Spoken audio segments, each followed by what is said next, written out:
Alberto Santana, vicepresidente de StreetNet desde la República Dominicana. Un placer. My name is Lorraine, President of the Zimbabwe Chamber of Informal Economy Associations and StreetNet. Good to see you all. Okay, hello everyone. Bonjour, good morning, good afternoon. Nice to see you here. My name is Oksana Abboud. I am StreetNet International Coordinator. I am Ukrainian and currently based in Canada. Nice to have you here. Thank you, Oksana. So welcome again, everyone, to our discussion clubs for today. Today we'll have an exciting conversation around the topic of formalization. And we've asked our international coordinator to share a position that was approved in the recently concluded council meeting in Zimbabwe. And during this session, we would like to present this formalization statement and also use the time to discuss possible examples or comments that you might have. I see also we have a newly arrived member. It's Tuligen. Tuligen, вы меня слышите? Выберите Да, слышу, язык. здравствуйте. Выберите язык русский и представьте себя. Так, а где его выбрать? Подождите. Дмитрий, Я so выбрал. precise. Okay, Tuligen, introduce yourself, please. Здравствуйте, уважаемые коллеги. Фамилия моя Шаимов. Зовут меня Тулигеном, я представляю Казахстан. Являюсь председателем отраслевого профсоюза «Антамах», отраслевого профсоюза работников предпринимательства.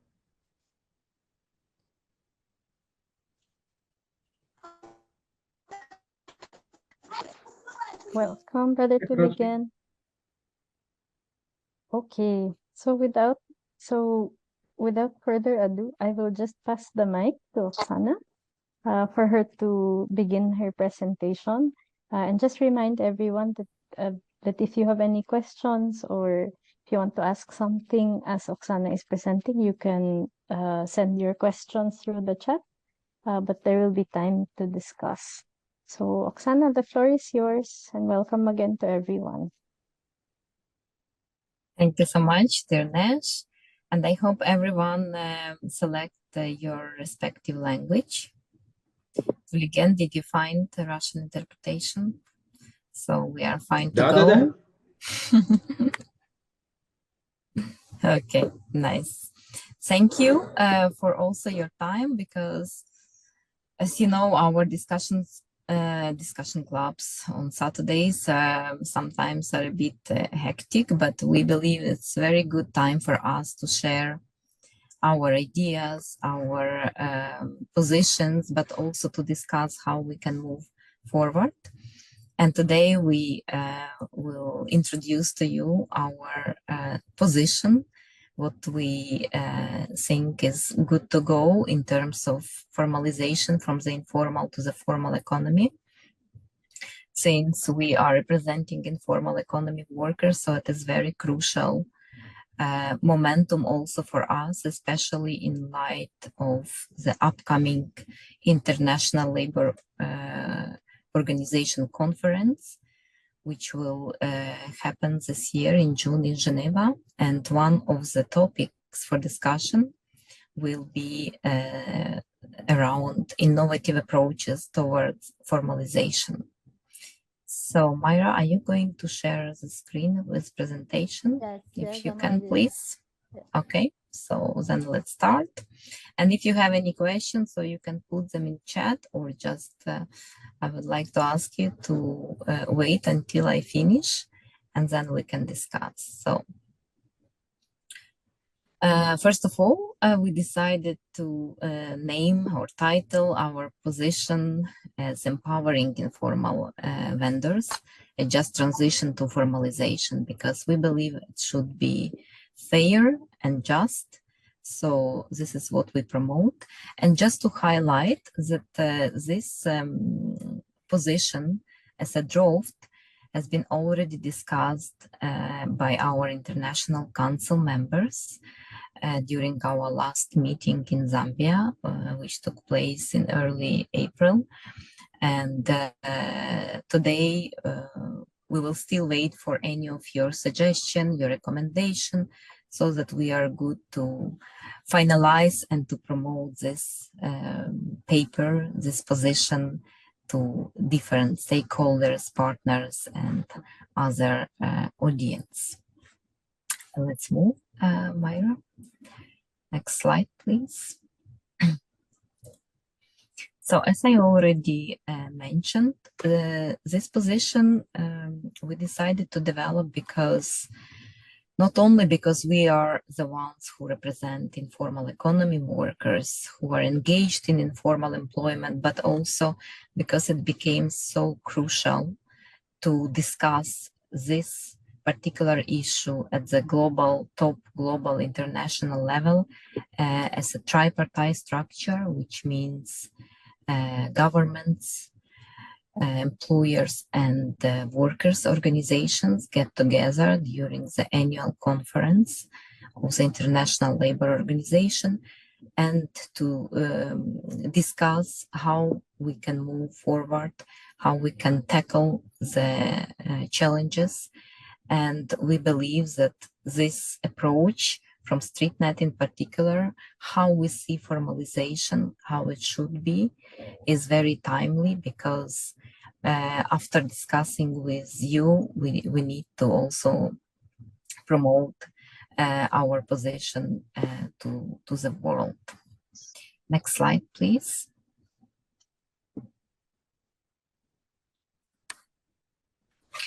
So here are the key elements, what we believe, how the formalization that we want or we believe should be, and we call it what we need, because we are those who are experiencing the informal employment relationship. So first of all, it should be inclusive, a human-centered and workers' rights approach-based formalization process, which should empower workers, including self-employed workers or own account workers, as per the ILO language. As you know, that many governments, even some of trade unions, they don't really recognize self-employed workers as workers. So, however, we need to also emphasize on this. Of course, one of the key elements is that it should improve working conditions and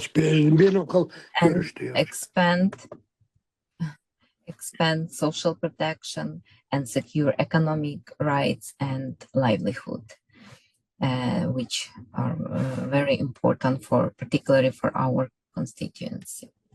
Next slide, please.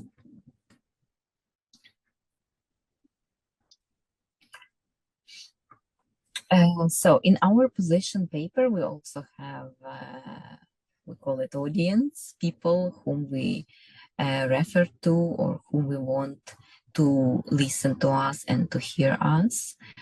First of all, it is representatives of local authorities, governments, which means also national level governments, trade unions, and other like-minded organizations representing informal economy workers of other sectors that we call them nets, other networks, and any international agencies. Next slide, please. So we defined like two key principles of just transition or fair transition towards formalization. They are quite comprehensive because even though there are only two, it doesn't mean it's exhausting list, but we believe they are quite wide in their meaning. First of all, it's about inclusiveness and rights-based approach formalization, because we need to deliver proper message that we are representing workers. So that's why to have workers' rights, to use them and exercise our rights is very crucial during the formalization process and after being formalized.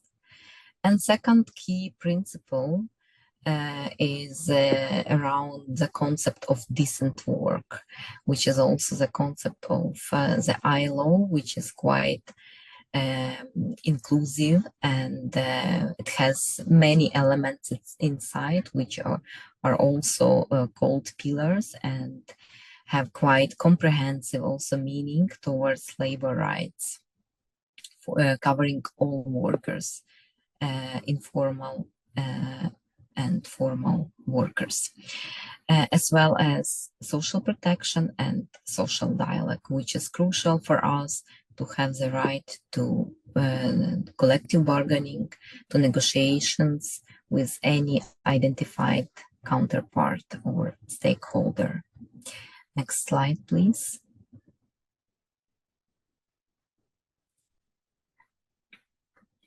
We would like to unpack a bit these key principles, and first is about inclusiveness and rights-based approach. So first of all, we are talking about full legal recognition of street and market vendors as workers, not as small business people who are representing employers or business, but rather who are workers and citizens who also enjoys legal and social protection. We also believe that formalization should prioritize livelihood preservance over any punitive regulation. And vendors should definitely have access to working space. And, you know, in our case, in most of the time it is public space, so to have secure right to workspace, infrastructure, as well as basic services. And slide.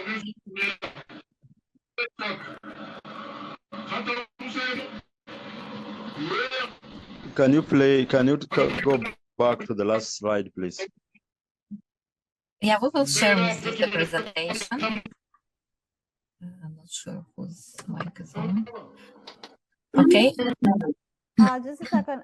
Nash, I made you co-host because I cannot mute people and share screen. So no problem. Yeah. Thank you, Myra. Yeah. Okay, so in terms of also inclusiveness and rights-based approach formalization, we also refer to the governments, especially at the national and local level, who must stop and avoid any evictions, harassment and violence, or any regressive fiscal policies towards formalization or in the process of formalization. So we are talking about informal economy workers and other membership-based organizations representing informal economy workers.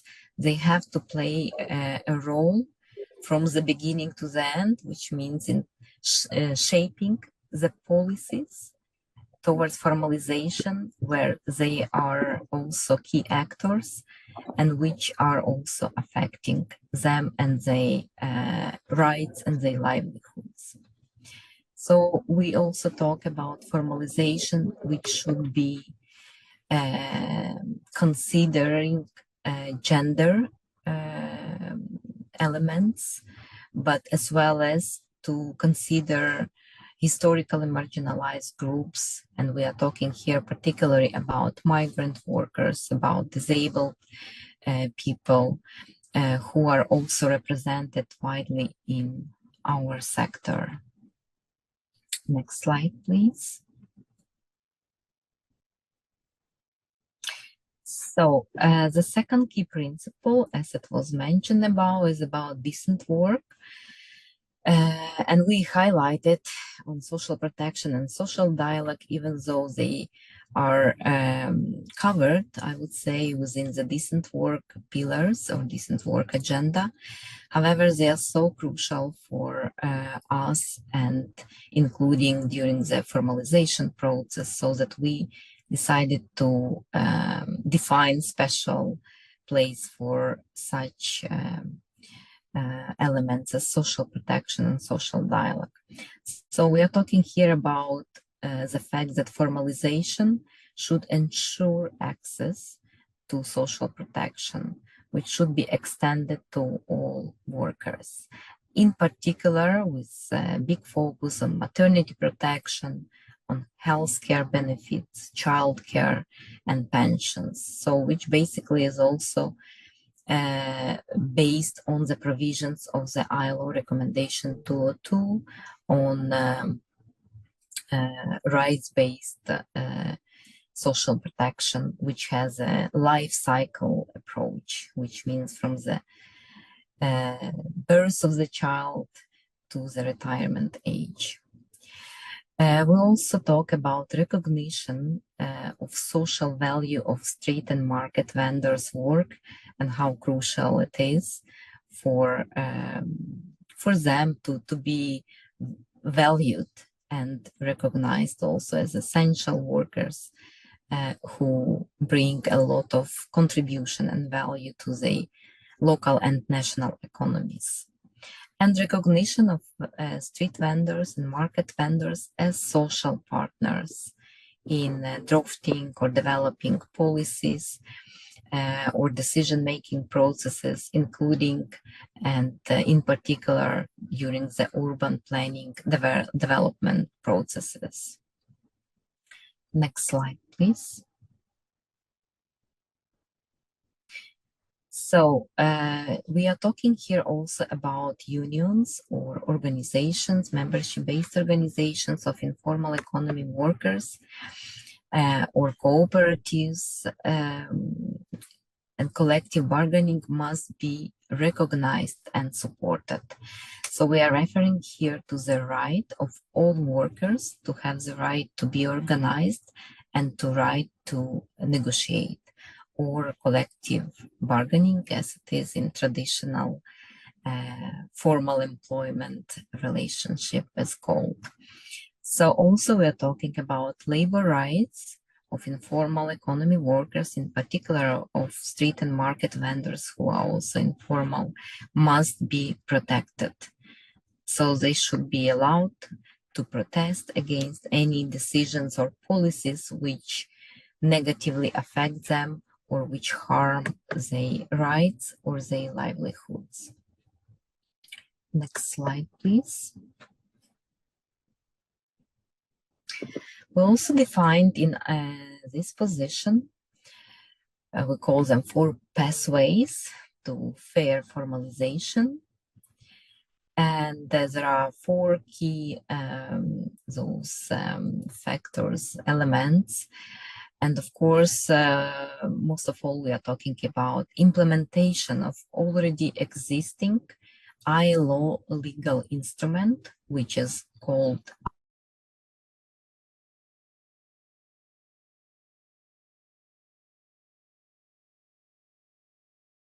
Oksana. Okay. I think Oksana might have connection issues. She has gone.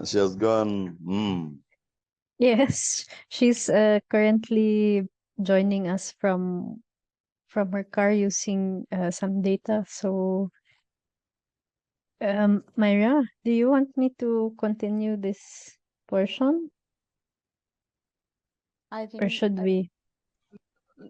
Yeah, I was just waiting if she will be back, like in few seconds. But I think our plan B was that, right? Because Yes.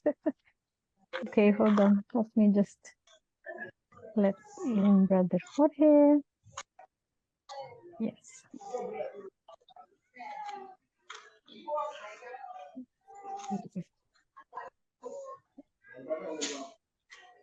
okay, Yeah, I don't think see. we can carry on, Nash, if you can carry on with the presentation. Okay. If you want, Myra, you can stop presenting and then I can present so you can check on the people who are coming in. Is that better? So you don't have to do the PowerPoint. I can control the PowerPoint while I present. Okay. Okay, Yeah. I'm very sorry. I'm back. Okay, good. Welcome back, Sorry. Oksana. So where did I stop? If you can guide me. The recommendation 204, labor standards. That's where we lost you. Okay, sorry, because you. my my data was disconnected. No problem. Thank you.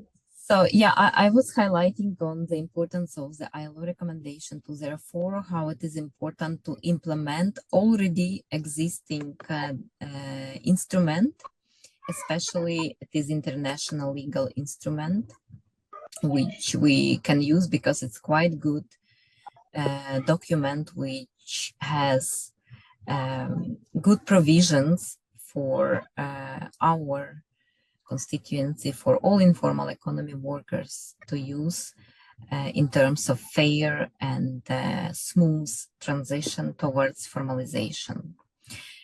Second element is around inclusion in collecting labor law or any labor legislation or legal framework.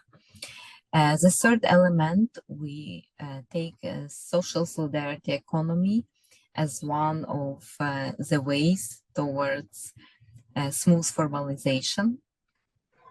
And last but not least, we are talking about just and transparent regulations. I will clarify a bit more what we mean by it. Myra, if you can put next slide, please. Okay, if we are talking about implementation of the ILO recommendation 204, so it's, as it was mentioned, it's quite a good, we call it roadmap, which talks about inclusive formalization. And also, which is very important, it foresees the protection of livelihoods, basically, which means that formalization should mean no harm to already those who are engaged directly in informal employment. We also believe that governments should invest in capacity building and infrastructure or any legal frameworks to facilitate the formalization process.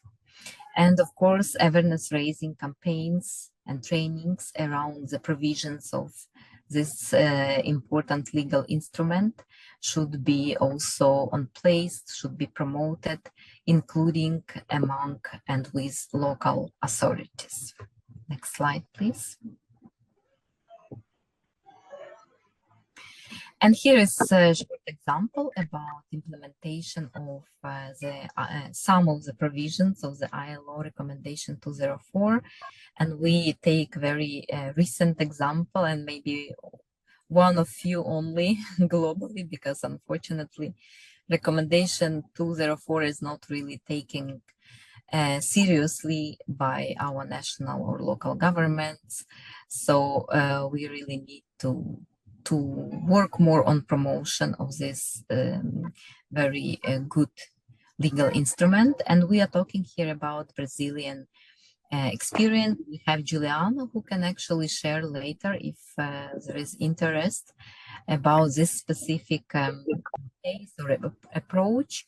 But what I want to just highlight that our affiliated organization from Brazil, which is called UNICAP, they used the provisions of the recommendation 204 in their negotiations with local government, and they justified even the registration of 200 street vendors in the historical center of Porto Alegre. This is a city in Brazil. So we see that after they got this registration, this 200 vendors, there is also some access to credits, to trainings, education, and also some stipend is foreseen. Next slide, please.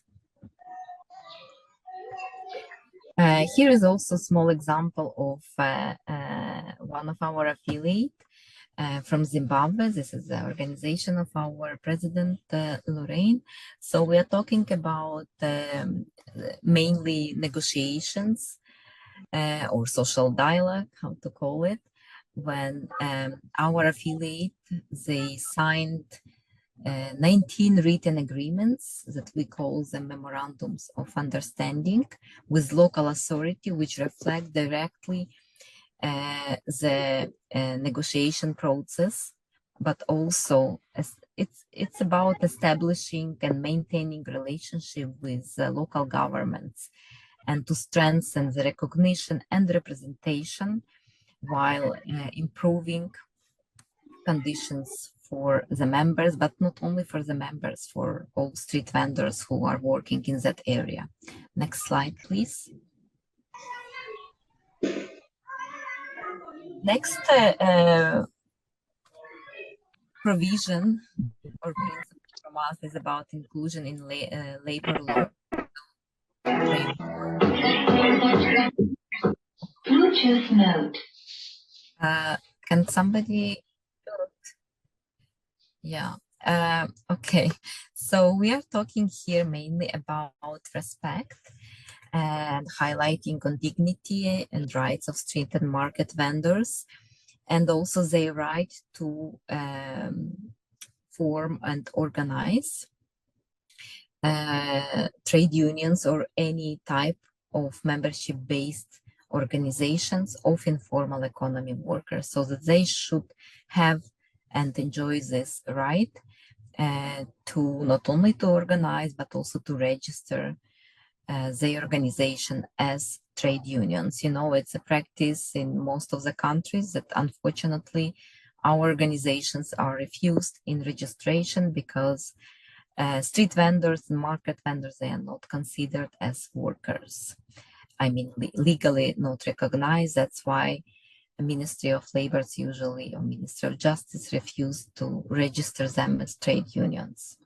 So trade unions and membership-based organizations of informal vendors, they should be allowed also to have and conduct negotiations or collective bargaining with local national authorities or with any other identified counterpart. It's also essential to include street and market vendors as workers in collective labor law or any legal frameworks, and recognize these organizations or unions as part of national tripartite forums which exist in each country at national level. Next slide, please. And here we take example from India, where they were advocating for approval of a legal federal document which is called Street Vendors Act, and it was finally approved in 2014. So basically now it's like 10 years that our organization from India, SEVA, our affiliated organization, so they actually advocated for this legal framework, legal law for street vendors. And what is very important and crucial of this law is that it ensures the participation, direct participation and representation of street vendors organizations in so-called statutory town vending committees, which means each municipality level, each small town even, has to have such town vending committees, which should be which should consist of representatives of street and market vendors. So where they are also talking about their rights as vendors and protection of their livelihoods, as well as allocation of markets or workspace to rent. Next slide, please. Another example is from Senegal, and we also have Anidov here, who is representing our affiliated organization, CNTS. So what is done so far in terms of the implementation process of the recommendation 204? It is mainly through the inclusion of street and market vendors organizations in the national tripartite negotiation table. So, but there is also High Council for Social Dialogue to discuss the transition to formality. It's a special body at national level, which is comprised of different organizations, trade unions, and representatives of different sectors of informal economic workers. So they started to talk about formalization and using already existing legal instruments as recommendation 204, which is a very good initiative. Next slide, please. Here we have our another but very important approach. It's through social solidarity economy, which offers workers-driven paths to decent work, to social protection, and as well as economic stability. In our sector, we mainly talk about such social solidarity economy units or entities as cooperatives or mutual supporting groups or social enterprises, which can provide or ensure market access, legal recognition, as well as improved livelihoods and conditions for the members of this group. And formalization also should create some enabling environment for promotion of social solidarity economy units, as well as to facilitate this process, which we believe is very proper. And of course, simplified registration of these units of social solidarity economy should be on place, which means less of bureaucratic procedure, but also access to public funding to even establish this entity. Next slide, please. And some few examples what we have. I will not stop on them, but we have many examples of our affiliated organizations from different countries and continents. One of them is from India again, because they have a very developed cooperative approach or even system within SEVA Union, which can provide health insurance to its members or some loans, credits, as well as access to social services or access to market. We have example from Nigeria, from our affiliated organization, FIVON, who also has experience in running multi-purpose cooperative to facilitate the access to financial and social services. We have example of Argentina from organization UTEP, which also provides some child care centers, and similar also experience from Rwanda, from our affiliate Citriesi, which also organizes self-organized cooperatives or saving groups, how they call them, to save and provide loans for members of low interest, on low interest rate, which is also very crucial for our sector. Next slide, please. How much time I still have, Nash? You have 6 minutes or so, Oksana, Okay. but go ahead. Okay, so another example is from the Latin American country Uruguay, which is basically around monotax scheme. This is like one that unique tax for extension of social protection when the vendor can contribute this what we call unique one monotax and have some basic social protection as well as some access to retirement, protection, maternity, illness insurance, and health care. Okay, next slide, please. Example of Argentina, it's mainly about such notion as social salary of half minimum wage. They call popular economy workers, which is informal economy workers. So they actually got this after they struggle, fight, after they won this after a national register of informal economy workers was done. Next slide, please. So here we are talking about just and transparent regulations. So let me quickly explain what we mean here.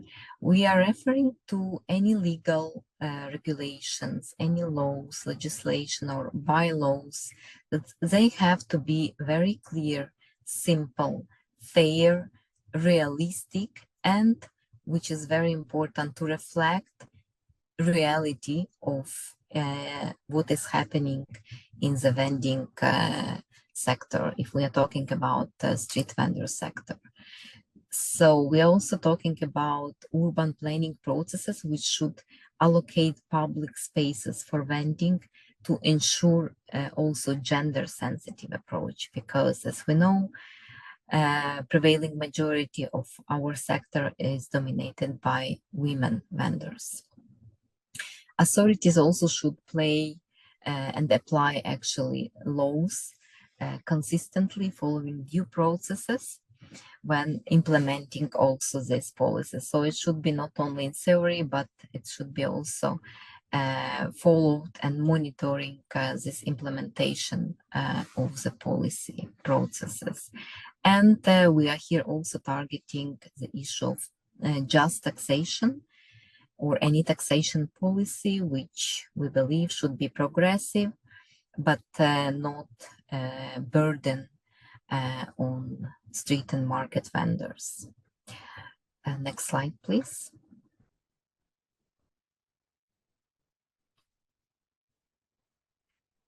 Yeah, we have one of the example is Azieta Fuleni. It's not our affiliated organization. However, there is very good experience from South Africa, mainly from Durban, where is experience of local level advocacy of street and market vendors in the city center for the construction of market, which was designed and planned jointly with representatives of workers. So we also have example of street vendor project. That's our organization from New York City, and we have representative today, where they actually had a campaign, advocacy campaign on increasing the vending licenses for migrant workers mainly. And they actually won this campaign. They got increase in permits number. And one of the most important message of that campaign was that vending as a livelihood protection, but not a crime. Okay, next slide, please. Another example is from Medellin city, from Colombia. So here we can refer to some established relationship between street vendors organizations like our affiliate, UGTI, and local authorities. So where they also demonstrated, I mean, local authorities, their political will to really address the issue of regulation of street vending, to make it fair, and to engage participative policy development processes, and which resulted in 4,000 new street vendor licenses, which were received by the market vendors and street vendors. Next slide, please. And one of the approach also, and we believe it is very important for us, which is not negotiable, is how we don't want formalization to be or to happen. So here we highlighted those very core elements that we believe are very important also to educate the external world.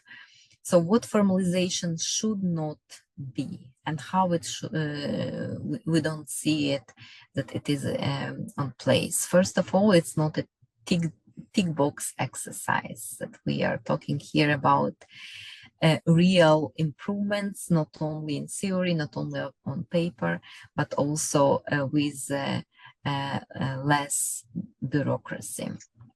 It's formalization. It's not only about taxation.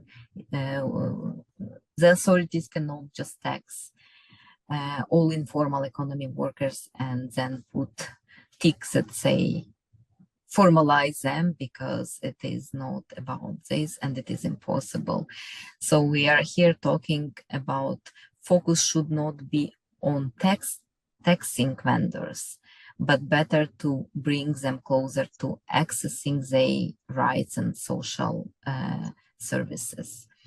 We are also talking that formalization is not about control or and restrictions, but it should rather allow vendors to practice their work, their job in a very safe way and conditions.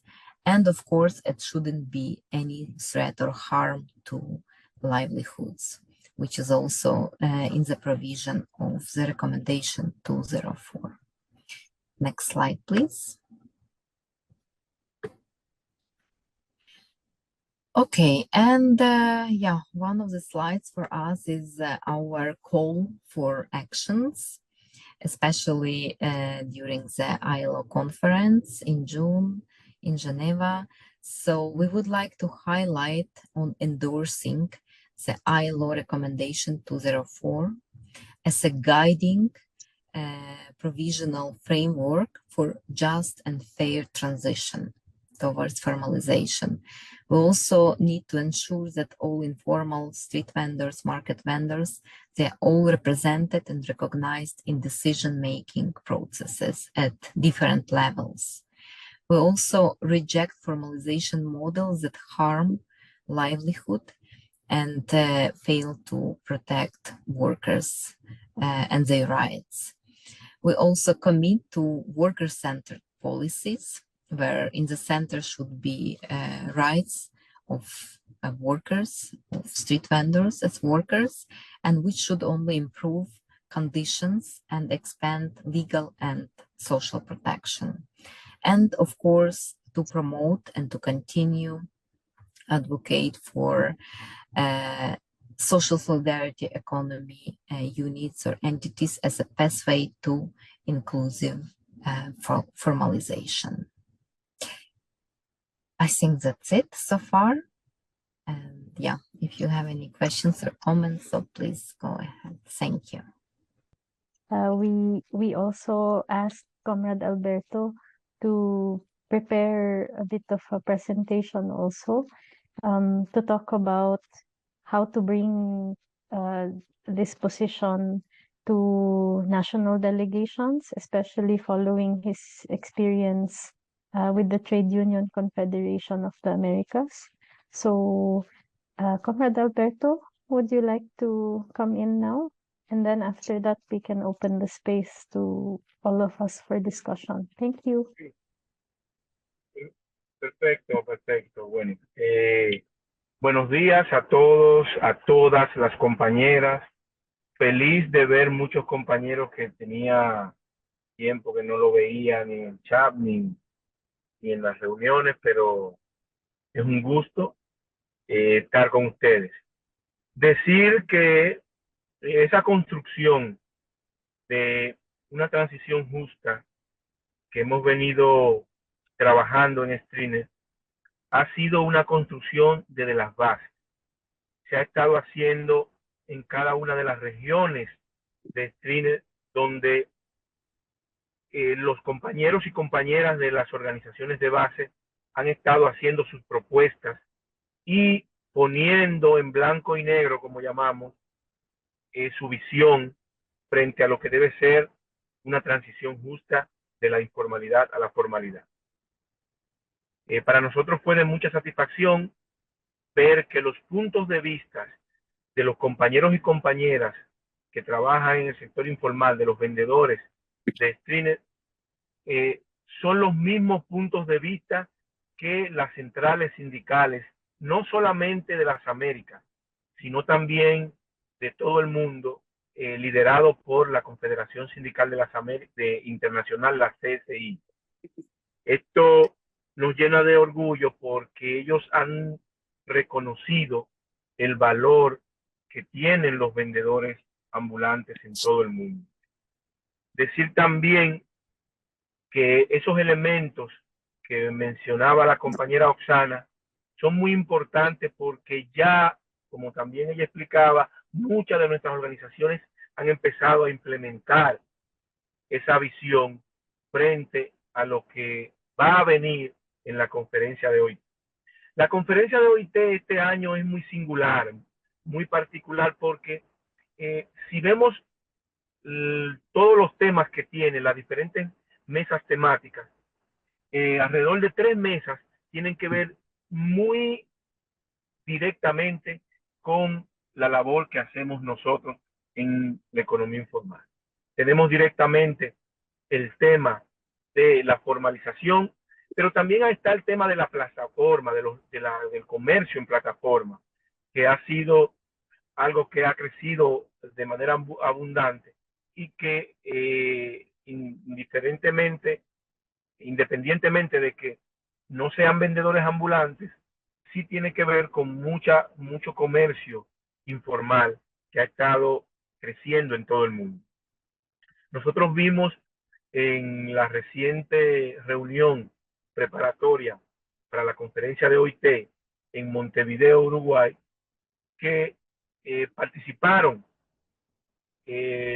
funcionarios de varios gobiernos. Por ejemplo, estuvo el ministro de Trabajo del Uruguay. Y para nosotros fue de mucha satisfacción porque ellos visualizan como gobierno la postura que StreetNet ha venido teniendo, que es la misma que tiene la Confederación Sindical de las Américas, la CCA, y de lo que se trata es eso, de buscar aliados, ya que la OIT es un órgano tripartito. Es importante destacar que uno de los elementos que nos llena de mucha satisfacción es que los trabajadores, las centrales sindicales de todo el mundo ya están visualizando a los vendedores ambulantes, a los trabajadores de la economía informal, lo están reconociendo como trabajadores. Y eso es importante porque hay varios elementos o convenios, instrumentos legales, como el convenio 144, que tiene que ver con la consulta tripartita, en donde nosotros debemos exigir que estar en la mesa de ese diálogo tripartito. Si se va a hablar de formalización, lo que hay es que aplicar el eslogan de StreetNet: nada para nosotros sin nosotros. Tan simple como eso. Y es uno de los elementos que hemos venido llevando en todos los estamentos donde